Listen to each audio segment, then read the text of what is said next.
comic book friends and fiends, it's Rob here in front of the Great Wall of Comics, and it's time for Sidekicks Talk Comics. Let me bring in today's Sidekicks with us from Anachronic Comics. You know him, Joe. How you doing there, Joe? I'm doing great, Rob. Doing great. I'm happy to have you with us here because you and I have talked a lot about some comics over the times, usually about some Marvel stuff, but I know you're a huge DC guy first and foremost. That's what they say, so I try to keep up with it. And from up into Canada, the Dracula himself. How are you doing there, Adrian? I am doing well. Thanks for having me. I'm looking forward to discussing my favorite character. One of my favorite characters. One, yeah. Excellent. Yeah. And then I don't know. I've got three favorites. We're doing Booster Gold, right? Is that it? Right. Oh yeah. Okay. And my buddy RVB. I would pay money to do a Booster Gold podcast from Comic Book Heroes podcast. I think you would have to pay money to do that. No, you shut your mouth. I'm doing well. Thank you for having me back. Love it. I'm gonna start calling you the whole. I want because I know you're not a huge wrestling guy, but I know that you know the RVB reference I always use with you, and I think it's great because I want to be able to also use his tagline, the whole damn show. So it's RVB, the whole damn show. Oh, that was his tagline. He was the whole damn show. I thought I was a notorious RVB. Well, you're also that too. Yes. Yes. All the way from the Comic Book Heroes podcast. Mm-hmm. Thank you for coming on out. Guys, today we're going to be talking about the Batman. The king, the man of vengeance. I am vengeance, I am the knight, I am the Batman. Before we get started, though, let's recognize some of our audience who got here bright and early. Liz Crucius, who's always there. I think he called intergalactic dibs in getting to be the first person in the chat. That's impressive. Just because he's almost always there first, which is great. I appreciate Liz Crucius. I think we all do. Ruben, White Tiger, Cool, Calm, Collected. How you doing? Thank you for coming on out. The man, Freaky Louie, the most underrated YouTuber on the planet. If you're not following Freaky Louie and watching the Dollar Bin Wins, and especially his Saturday Night Louie, you are missing out. Make sure that you subscribe him. If one of the mods want to make sure that you get him linked in there, please make sure you check out Freaky Louie. He definitely needs more love. It's criminal. Pretty fly for a Filipino guy. How you doing? Thanks for coming on out. And Ignacio, all the way from South America, Argentina. How you doing? Gary B, the casual comic guy. Brian LCS, thank you for coming on out. Let's see, Paul Rogers, excellent. Thank you. Appreciate you. Yeah, well, we only say what's true there, Louie. So, all right. So, Batman. Let me put my serious face on. Let's just take a moment here. In case you don't know, Batman is Bruce Wayne. Spoilers. No, get out. His parents, as he's a young kid, they're leaving Zorro.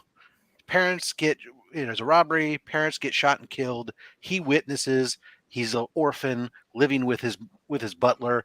Grows up, teaches himself the way, every single thing in the world, so he can become vengeance and operate at night and take out criminals all across Gotham. Correct? Batman. He's Batman. So there's our summation, just in case somebody didn't know. Show's over. That's right. That's all you need to know, guys. The end. No. So he benefits from the fact that he is the 1%er of 1%ers, essentially, right? Him and I think his counterpart Tony Stark in the Marvel universe just really print money like I lose hair. Oh. But what makes him appealing as a character, Rob? Well, for me, I know that a lot of people say this of, say, Spider-Man, but Batman is the superhero that we can all be if we have the drive and the billions of dollars, but mostly the drive and the resources to, do all these things, to spend the time getting smart and strong and becoming this person. You just need to have that drive to do it. And billions of dollars. That's I mean, why I think he appeals to a lot of people, because he could be any one of us. Could be me. I could be Batman. You could be Batman. Adrian? Yeah, I mean, okay, yes, he is a billionaire, but I think the fact that is, for me, even if you strip away all of his toys and his gadgets, he's still Batman. He can still operate as Batman for the most part with literally nothing. I think a great example is in, say, The Dark Knight Returns, where he's doing battle with this huge guy and just this, a pile of mud, and he's losing, but then he realizes, oh, wait a minute, I'm Batman. I can do this, right? This is I'm a surgeon, and this is an operating table. And like that for me is like, one of the things I've always liked about him is that even without all that stuff, he's still incredible, incredibly formidable, as and effective. Joe, how about you? What do you think? Well, Batman began and started to, really get a following because people all thought that since he didn't have superpowers, they could be Batman. They could relate to him. But of course, they don't have the billions of dollars. They don't have Wayne Enterprises making his toys around him. They haven't gone around the world to learn every kind of martial arts and boxing and stuff that they can. So the next best thing to me is to get this book, Becoming Batman. and see what I can do. Now, unfortunately, I've only gotten to page 42, so I'm not quite at Batman yet. But if you have this show again in about a year, I'll know a little bit more about what it is to become Batman, and I'll be able to help you out with that then, Ron. So I expect a cowl next time if we do one of these next year.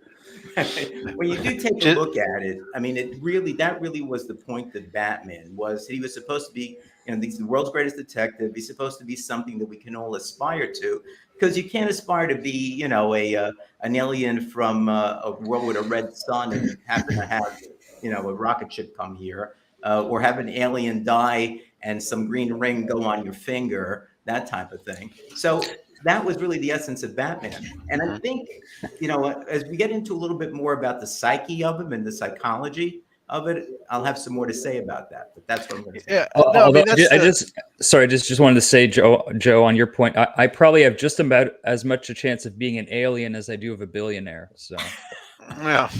Well, so this is what I was talking about, what I was thinking was along these same lines that you were talking about, Joe. Is when I think about Batman, what makes me, it's really just, I don't know that he's necessarily 100% relatable, but within the DC universe, he is the relatable one, simply because you have a pantheon of gods essentially, and then you have this jabroni who hangs out with them and just says, well, I got more money than God, so I'll just do whatever I need to do to be just as good, if not better than you, or outthink you guys, or I'll try harder than you. Right. And I think some of the more interesting stories have been the ones where when Batman and Superman are talking to one another and they start talking about things where, Superman isn't trying hard enough, or doesn't apply himself because he over relies on his strengths and invulnerabilities and stuff, and so he actually doesn't have the same kind of skill levels at certain things. I always think that's kind of somewhat interesting. It is. Yeah, go ahead, Joe. Well, I was just going to, since you're getting into that, one of the things that I think, I'm going to bring up Superman for a minute. I know that's your next show, but I'm going to bring up Superman for a minute. One of the things, when Brian Michael Bendis took over Superman, I basically stopped reading it after a few issues. The reason for that is, and this is not just Bendis, but other people there, they don't understand who Superman is, right? Superman is really Clark Kent. Superman is his job. He grew up in Smallville, the parents, his moral self, and all of that. Back in 2019, there's a place called the Sheen Center in New York City after Bishop Fulton Sheen. And they have presentations on moral type of topics. So in 2019, I believe they was celebrating Batman's 80th birthday. All right. And so Paul Levitz, I don't know if you guys know who Paul Levitz is. Yeah. So he was president of, he started working at DC, I think, when he was like 2 years old or something. And he became the president of DC in the 2000s. And so he was one of the speakers there. And, you know, being who I am and being a lawyer and not wanting to hear what people I get up there and I start contesting him on some stuff he's saying. So he comes out there and he's talking about basically the same summary that you kind of gave, Rob, you know? So I get up there and I say, no, you don't. I said, I know you may have written all these books, but you don't really understand. Batman is the persona. Bruce Wayne is who he's playing. Yes. Superman is the reverse. All right. So when his parents got killed, Batman was born. Now, he may have had to develop, get to where he needed to be, but he was born at that particular time. When Kal-El got to Earth and started being raised by the Kents, Clark Kent was born. So to me, that's really the key to Batman, is that he's not, I mean, that all supports his ability to be Batman. And the new movie's coming out on the 4th, you know, and it's supposed to be a Batman Year 2. And one of the things I saw in one of the trailers was where Alfred is saying, you've got to, you know, do this and do that. And he says, no, I just want to be Batman. Because that's really who he is. That's him. Right. And that's been touched on throughout the comics. It's been a theme that comes up quite frequently, and in some of the movies and stuff, they've brought that up. You know, the concept that, you know, Bruce Wayne is essentially the mask that's put on, and it enables Batman to operate during the day and be fine and do all the various different things. And that kind of goes along with that, and is whatever people talk about, people with his parents dying. I think everybody can relate to if you lost something like so significant in such a violent and traumatic manner, of that any of us can sort of see how easy it could be to become lost and consumed by that, and want to try to do something about it. And if you have that means, if you had the means to do so, would you become the Batman? An interesting question. But so one of the things that I think has made Batman, and the other question that kind of comes up quite a bit pertains to the Rogues Gallery, which I think most anybody that's read a comic book understands that Batman has probably one of the most complex and complete Rogues Galleries of it. And not to say that there aren't other heroes with very good, complete Rogues Galleries as well, but Batman has when you start ranking who has the best Rogues Galleries, Batman's at the top of the list, up there with others, right? And there's always that argument of, did Batman create the gallery, or did the gallery create Batman? Back and forth. So what I want to ask you guys, first of all, is, of the Rogues Gallery, who's your favorite Rogues Gallery? Why?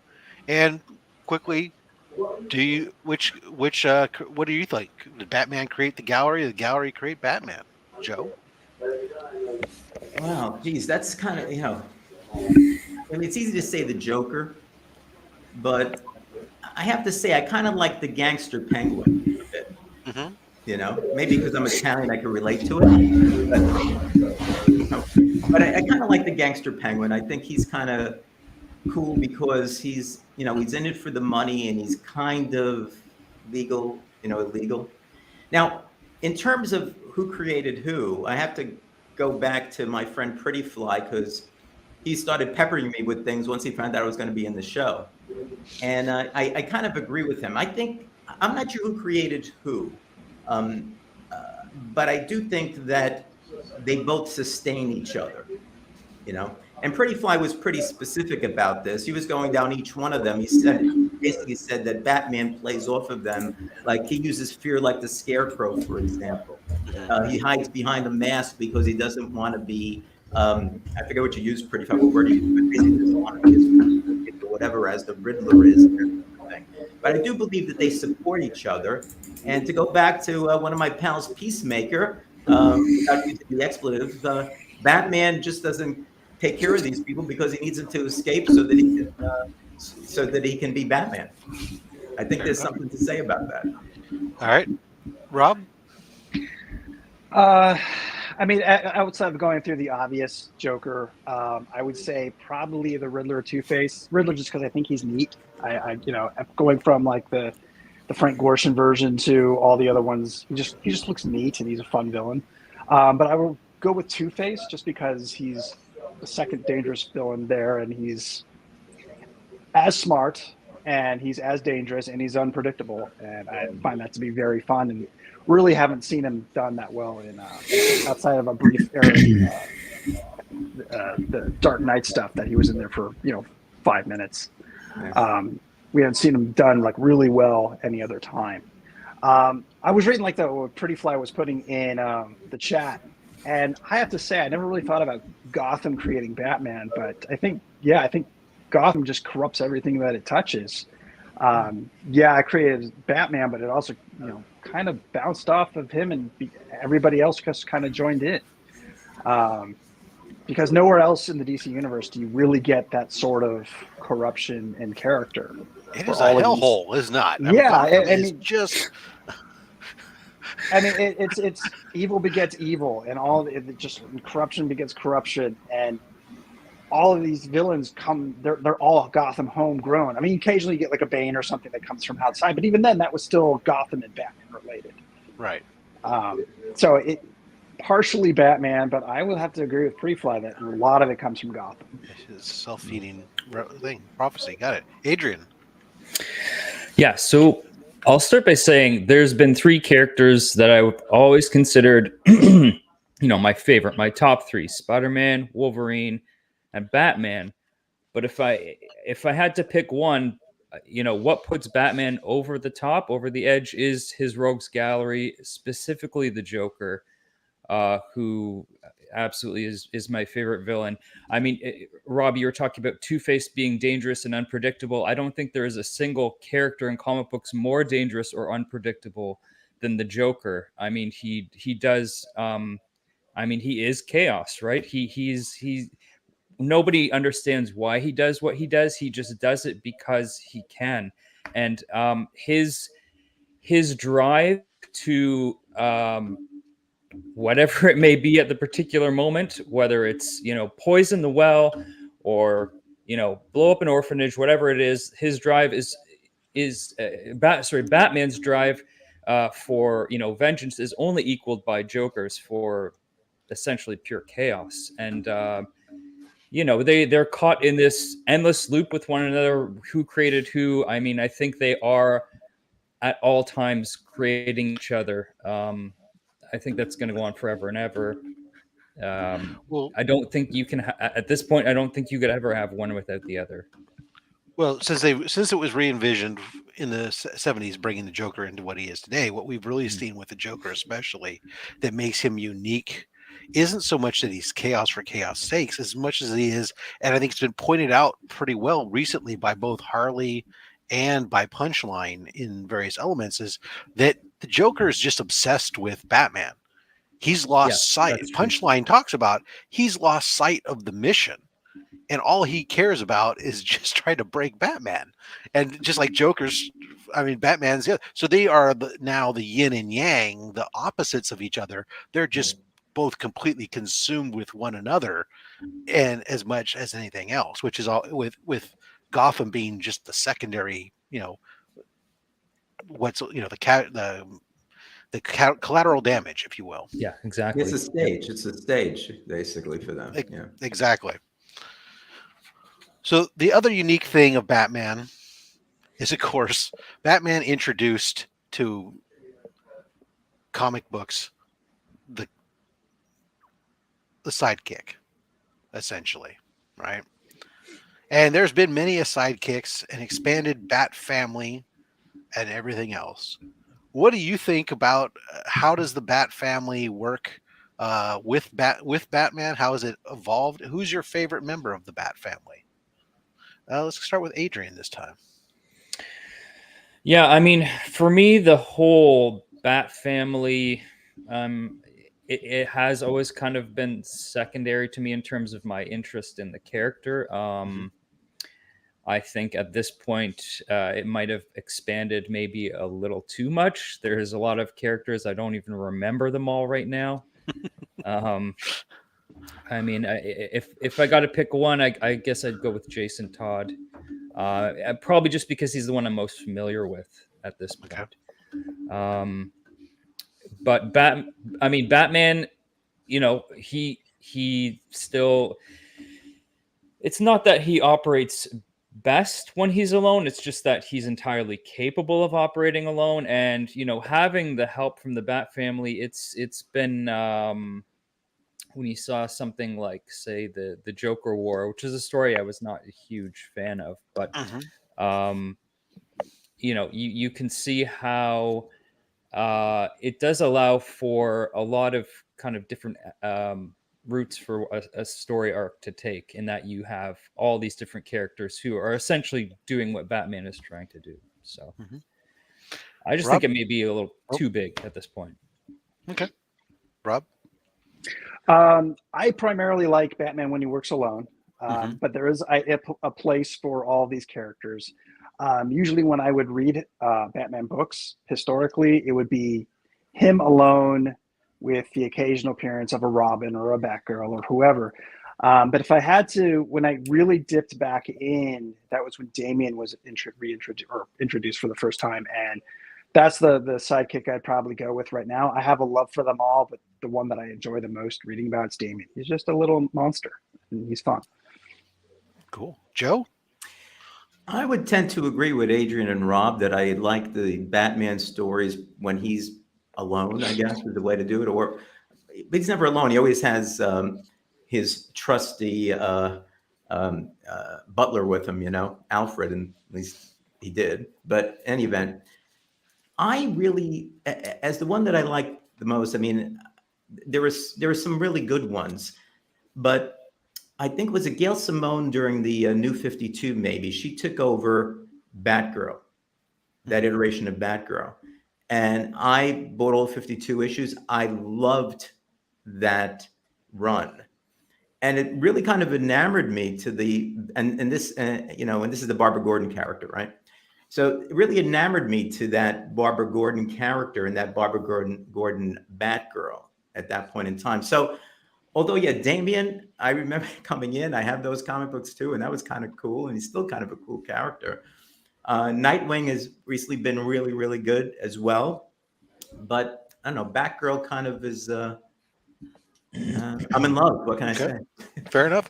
See, actually, I got to change my answer, because my mind immediately went to Robin and Batgirl, but my favorite is Alfred. Absolutely, it's Alfred. Right, and you do such a great Alfred too. We've seen on Yes. Louis, yeah. This is what Adrian, you had said that he's capable of working alone, and I actually tend to disagree. I think that the Batman books have shown over and over again that when he works, if he truly is alone, he gets too consumed and starts to lose sight, starts to get ridiculously kind of control. And he needs members of the Bat family, whether it's Alfred, whether it's a Robin, whether it's somebody else, to every once in a while remind him, hey, dude, you're going, reel it in just a little bit, if nothing else, right? Those are the fun stories. Right. No, don't get me Yeah, wrong. I mean, it gets fun in there and stuff. I love the Bat family when it's done in the New 52, where the Bat family was essentially in Detective Comics, and Batman was, the Batman book was a Batman story, and Detective Comics was kind of like the Bat family story, and some of these different things. I thought some of that was fun. Alfred's always great, and all these different characters are great. All the Robins are great, but for me, the most intriguing of all the Bat family characters is always Cassandra Cain. That's the character that, to me, I think that when Batman finally hangs up his tights, is the one that could actually pick up the mantle and carry it best over any of the other Bat family members. Just going to throw that one out there. Agree or disagree? I know you all disagree. It's okay. It's just my own opinion. But that's what's great about this. We can all have an opinion. So spoilers, in case you guys weren't paying attention, Alfred died.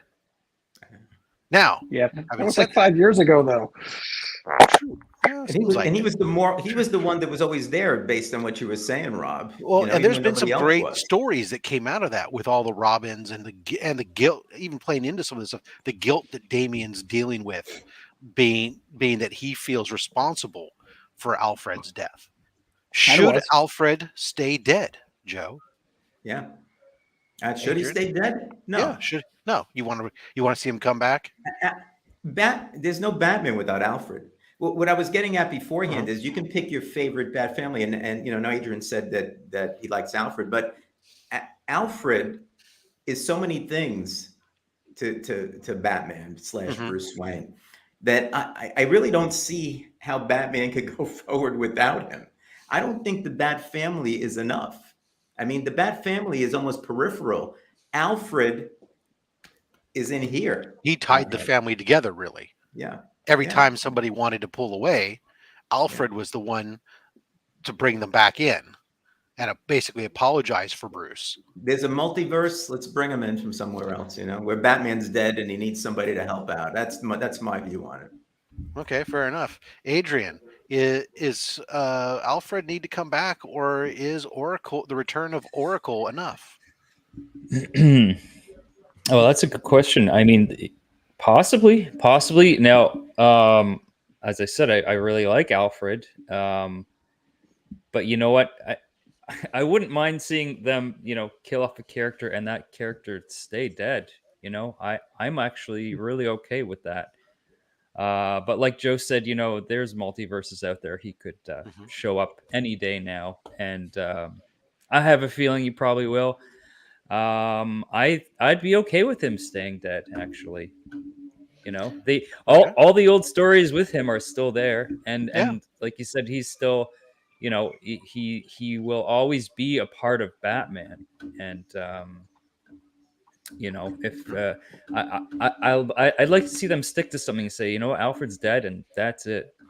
Sure enough. Rob?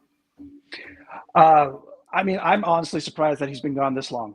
I half expected him to come back with the, with one of the medals or any of these crises. I fully expect him to see him back within the next couple of years. Should he stay dead? He'll be back. I mean, I'm old. I've been reading comics since I was 4. He'll be back. I don't worry about that sort of thing. It's the same thing with talking about like Ben Reilly and Spider-Man.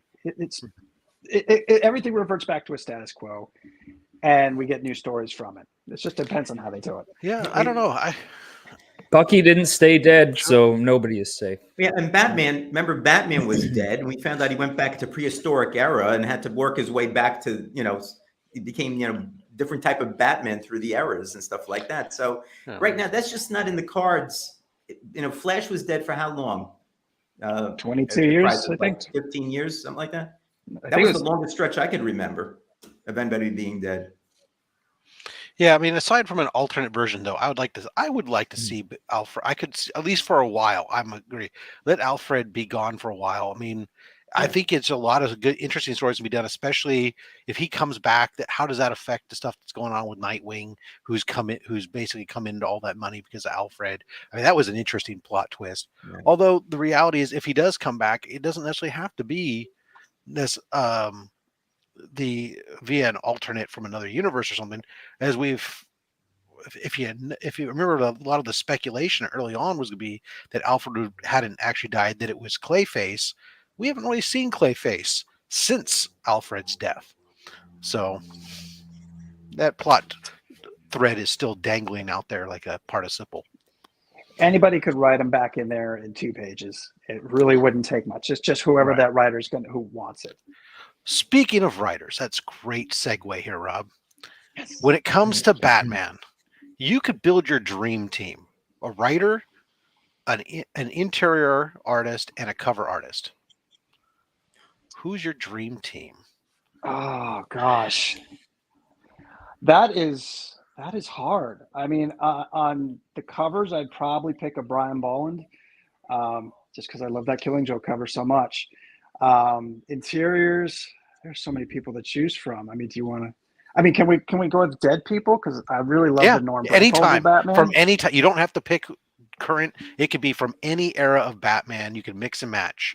You have a magical time machine, just like comic books. I would probably go with Norm Brayfogle, just because I just love that really like extreme style. And as for the writer, probably either like a Grant Morrison, because I do love his infallible Batman, or I really loved James Tynion's most recent run. I thought that was a lot of fun.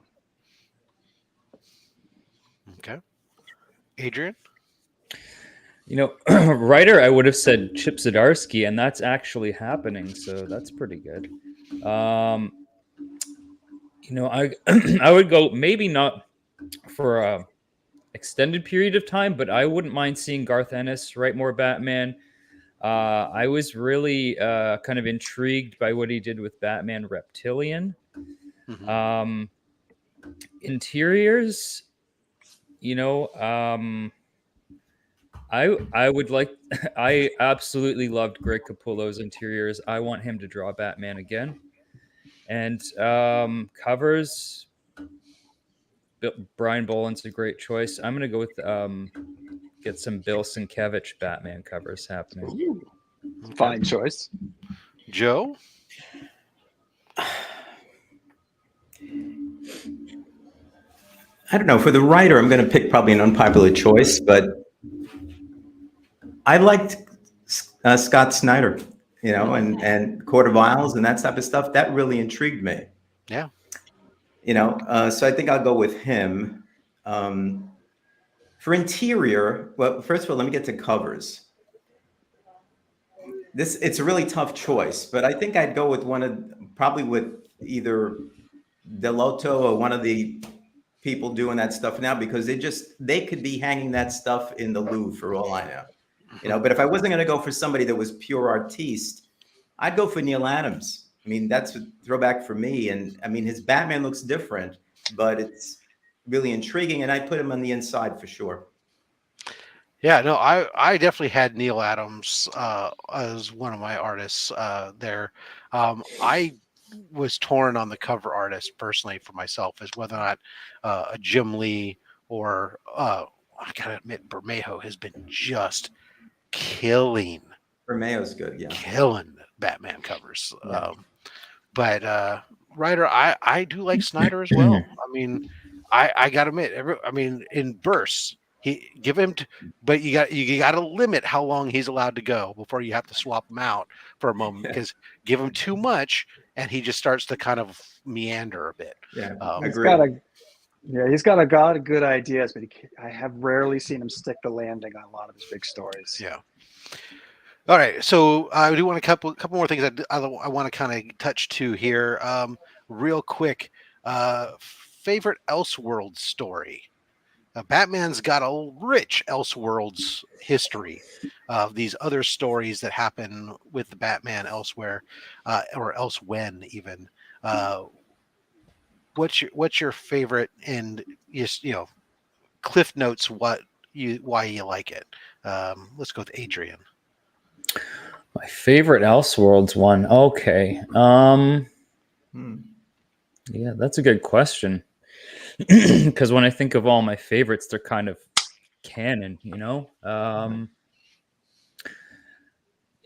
It's been a while since I've read it, but White Knight had some interesting ideas. That's the thing. There were things I didn't like about it, but I thought the concept was interesting. The idea of Joker and Batman kind of changing places, Joker being the good guy, Batman being the bad guy.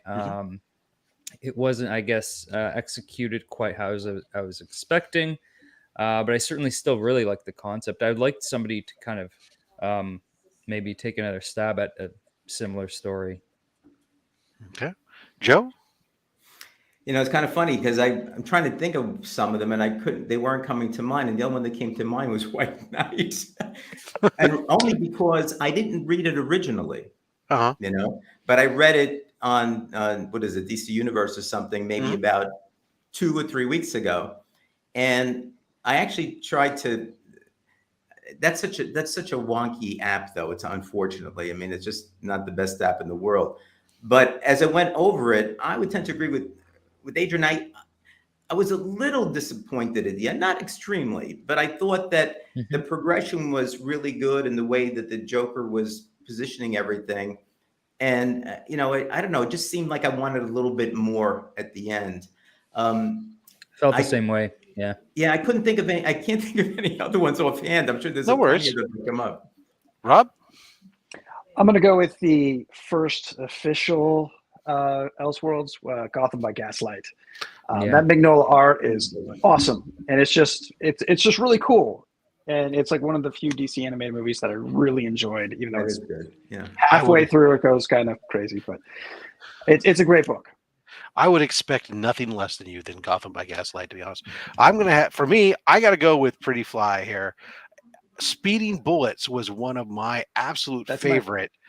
Is Kal-El landing and being adopted by Martha, and oh no, he's always adopted by Martha, but adopted by the Waynes, and Jonathan, not Jonathan Kent. I forget Dad's name. Thomas Wayne. Thank you. And going through the same trauma, then becoming a super powered Batman.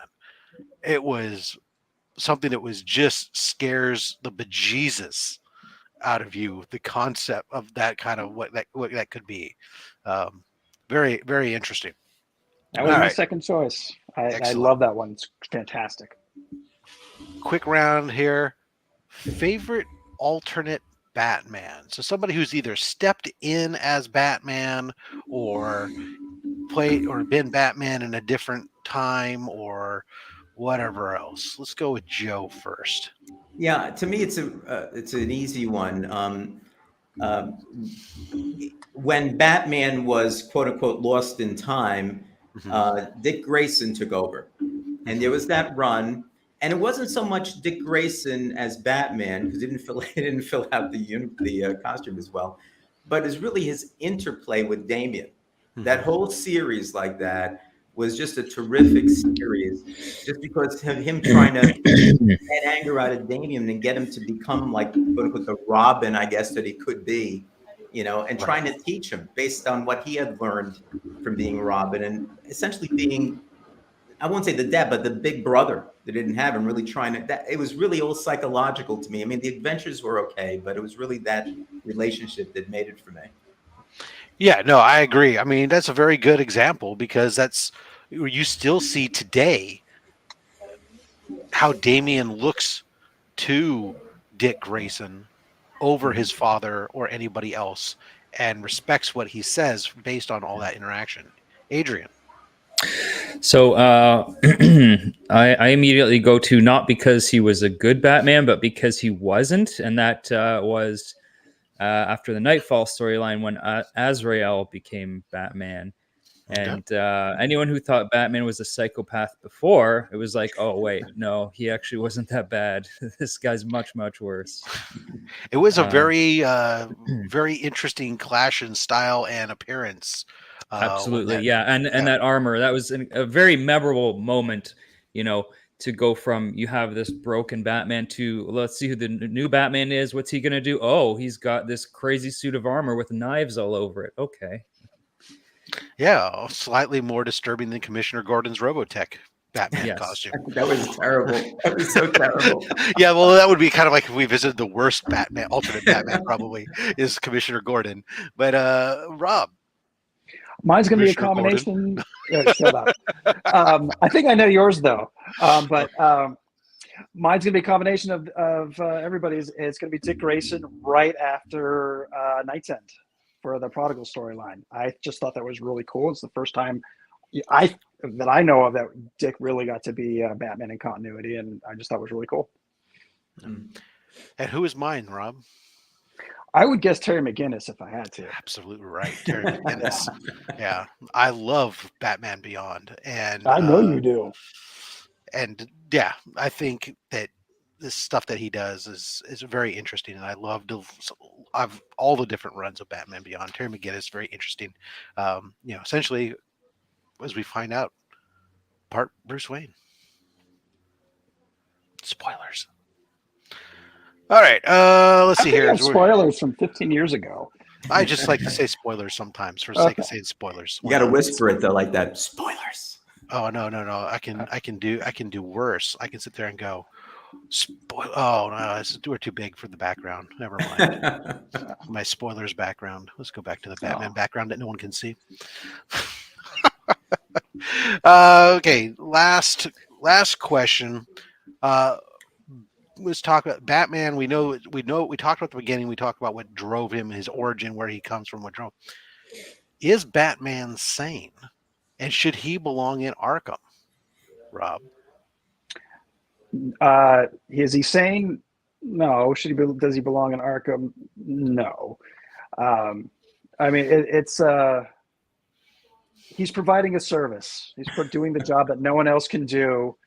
Very inept police force there in Gotham. The police force is generally garbage. He's really the only one who can really truly police that town.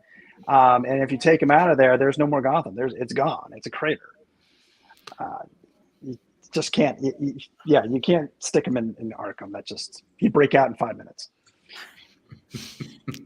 Well, since they locked the place with a revolving door, it's pretty. Adrian. Yeah, did they have locks in Arkham? Even I think they're just shutters. I think it's an open playground, and they just gonna go, here you go. Anyways, I don't understand the question. I think what he's doing is perfectly reasonable. Fair enough. Well, you know what? If you lived in Gotham City, you might actually think that, because I mean, look at these maniacs that are running around a city. Whether he created them or not, at this point, it's too late. Can't go back now, and someone's got to deal with them. And I think I wouldn't say that there's anything, any reason to lock him up in Arkham for doing what he's doing. No. A better question might be, maybe should they lock up all the citizens of Gotham who still remain and haven't left town by now? Yeah. Or try to raise families. Might be more reasonable. Yeah, Joe. That makes no sense. Well, let's look at this. So you got a guy whose parents are killed right in front of him when he's, who was he, 6, 7, 8, 10, whatever he was, right? All right. He decides to go around the world and learn all this different stuff so he can come back, and make things right. Right. So what does he do? He dresses up like a bat, right? And he goes out at night. When does he sleep? Right? He's probably deprived of sleep. He hangs around with Catwoman, but he can't commit. He was living with another. No, come on. He did try to commit. It was her who. Yeah, that's true. Yeah, which really annoyed me in some respects, but but he probably suffers from traumatic brain injury at this point. But he goes around, beating up people, scaring people. I mean, I won't say he's insane or crazy. But you're not taking his case. But he needs psychological help. He needs a psychiatrist, and that's what Alfred used to do. Right. And now others are trying to step in to do that for him too. So it goes back to what you said, Rob. He needs somebody to help him out, and that's his way of being able to cope with things. Basically, you're saying I wouldn't take his case as a lawyer. Well, but wait a minute, he might be able to pay pretty well. So Well, there you go. What the hell? He doesn't pay as well right now. He's only a millionaire now instead of a billionaire. The poor guy. All right, guys. So many more questions I have actually written down here. So much more that I would love to talk about with Batman, but we are up against the clock there on time. We're on overtime for the show. So I want to thank each one of you guys for coming on out. One or two things quick. Joe, what do you got coming up for you on Anachronic Comics? Well, let's see. Tomorrow night, I open up a CGC return. I got my Monday show on covers, the top covers of the week. And following that, we have another one of the episodes of the comics My Mom Let Me Keep. Some more obscure ones, which are kind of cool. Nice. Adrian. All right, so every Wednesday on my channel, I've got Comic Picks in the 416 with Comic Aussie, where we show off our new comic book day and back issue pickups. Also, I just put up a new video on the weekend, a new monthly show I'm doing with Comic Aussie as well as the Comic Kingpins, and that is called The Commission. So if you didn't, go check that out. Awesome. Our first episode was a lot of fun, so I'm going to continue doing that every month. And then I got Casual Dracula, which will be back next week. Awesome. RVB, I know that the Comic Book Heroes podcast, you guys dropped something just the other day, right? We did it last night, Batman '89. We did our episode of that, and then this weekend we're going to see Batman, and we're going to knock that one out too. So we'll have a lot of Batman this week. Awesome sauce. For myself, guys, don't forget, hey, this weekend on Saturday, we got SlabHub. It airs at 11:30 a.m. Pacific, 2:30 Eastern. Taylor Winder, aka Empty Thought Balloons, will be our guest on SlabHub this week. And then Sidekicks Talk Comics will return March 15th, and we'll be bringing out another panel of Sidekicks as we discuss the Kryptonian himself, Superman. Everybody in the chat, thank you very much for coming out, participating. It's been a lively chat there going on. Joe, Adrian, Rob, thank you guys for coming on. I appreciate you very much. Everybody, until next time, make sure you collect whatever it is that you want. Don't listen to anyone. Don't let them tell you what you shouldn't collect, including myself, because I'm just a fat man with a fat stack of comics and a fat opinion. Thanks for watching.